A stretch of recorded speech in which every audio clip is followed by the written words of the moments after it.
The Blue Jewel. Chapter 4. Part 5. Arian blushed, but once discovered he couldn't escape. "Sorry, I didn't expect you to be bathing." Agnuruk turned and moved towards the shore naturally. The young woman turned around not to see him. She was quite nervous.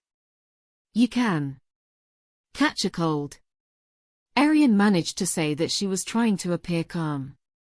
"I grew up running naked in the middle of the snow. Don't worry, having orca blood makes it more resistant to cold and heat."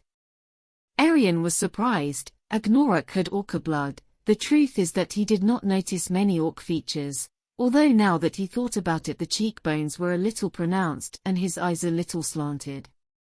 "You have orc ancestry, I didn't know." Agnuruk continued to put on his clothes in a calm manner. "My mother was human and my father orc. I am a mongrel." "Well, you don't notice much. Long hair hides my pointed ears and my huge fangs. I usually hide them from not talking much and opening my mouth little." The young woman turned. "Fangs?" Agnuruk then opened his mouth. His jaw opened enormously, much more than a normal person would, then come out huge fangs that gave dread. Now it looked like a horrible beast out of hell itself, and yet Arian was not frightened by what he saw. The young woman came over and touched one of the fangs. "They are sharp." Agnuruk closed his mouth. "It could tear your throat in one bite." Arian smiled slightly, evidently asking him now about what had happened in the bandit camp was a bad idea, so I dismissed the idea. I would leave it for another time. "Well, let's hope not," commented amused. "Let's go back to camp. Gosberg will wake up from his drunkenness shortly," said Agnuruk. When they arrived at the camp, there was the Kendeli preparing breakfast, which turned out to be some rich flour porridge. Of course, Vanus was quite a discovery. Gosberg woke up shortly after without any apparent sign of hangover from all the wine he had drunk. And they resumed the trip. They began to enjoy it as a kind of pleasure trip. It was as if the bandits' attack had been a catharsis. Arian talked much more with the half-orc and the Kendeli about their lives. They all told some of their adventures. Arian recounted his life in Caesarea, although he did not comment on the duel and the reason for his escape. Agnuruk told them some of his adventures and how he had grown up in Vale Nevodo. But he said nothing about his mother or how his father had died. For her part, the Kendeli told them about her wandering life in the world since her parents decided to leave their kingdom, although she kept the reason why they became wandering artists without being able to return to their kingdom. While behind them stood Gosberg in silence, sometimes smoking a cigar, other times carrying the mule, watching them carefully, something that disturbed the half-orc. But at night it was when the Denka became the star. He told them unlikely stories about his adventures, that time he won a battle using onions that ended an army of undead, or when a dragon had fallen in love with him. They always ended up laughing and ending up in a pleasant sleep. The road became busier. They found many travelers already making their same journey. The populations were getting bigger. Tame, the capital of the Kingdom of Beer, was a day away.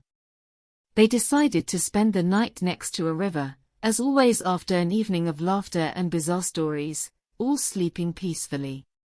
Before dawn Agnuruk woke up. The half-orc knew the area. He had already been in this region of Beer before and knew that a few kilometers from where they were camped there was a large waterfall that was worth admiring. He did not comment since the road was a bit difficult and going the whole group would slow down the march. So Agnuruk decided to go to the place before his companions woke up.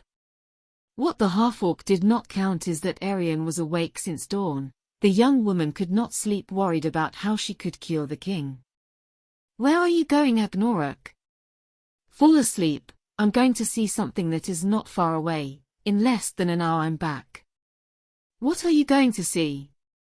"It is a waterfall, but it is difficult to reach it. Better stay." "I want to go."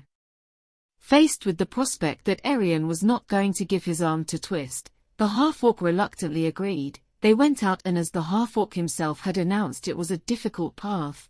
It was necessary to climb steep slopes along a path that was sometimes difficult to find even if it was the last hours of the night and the sun was already beginning to appear. Luckily Agnuruk helped Arian at all times. After more than half an hour of climbing, the two were exhausted by the effort. When they reached the top, they caught their breath. When she looked up, Arian saw the most beautiful scenery of her entire life, far surpassing the forest of the elves. Before her appeared a waterfall of almost 400 meters high falling. The water meandered between the mountains, but the color of the water changed with each jump, sometimes pink, sometimes blue, sometimes violet. The half-orc stepped forward until he reached the edge and sat down. The waterfall of 1,000 colors. It is said that the gods created it in the first age. The color of the water is because the stones at the base of each waterfall are precious and each one is a different color. If they are precious, why doesn't anyone steal them? Arian asked. It would be a sacrilege. It is supposed that they were created by the gods. For the inhabitants of Bir, it is a sacred area. At the end of summer there is a big festival, since the great blue moon rises right at the beginning of the waterfall. People then save the water of the waterfall all year round. It is said that this water bathed with the rays of the moon has magical properties. It must be something very beautiful. Arian commented, and both of them were silent watching this show. It was a pity that the others could not see it. Unintentionally Arian's hand touched the hand of the half-orc, and so they were silent for a while. I don't want to leave here, Agnuruk. It's the most beautiful place I've ever seen.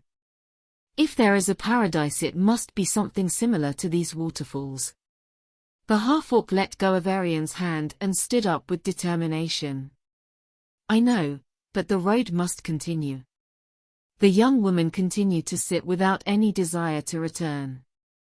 What awaits us now? Something not so good for sure.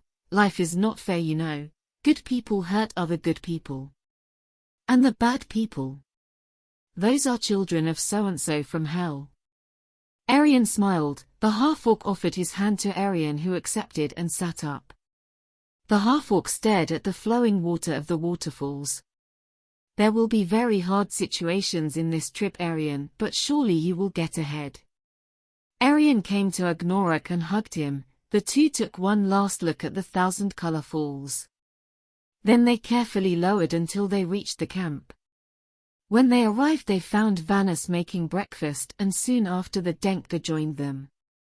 It was the last day of travel. A little before noon they saw on the horizon the silhouette of Tame, the capital of the kingdom of Bir.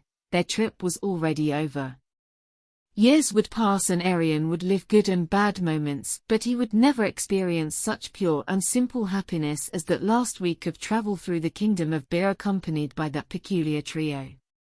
He returned once to see the waterfalls of 1,000 colors, but would never be like the first time.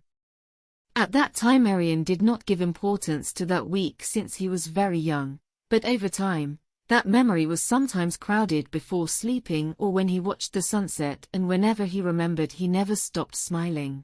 Those moments were of pure and innocent happiness, that simple.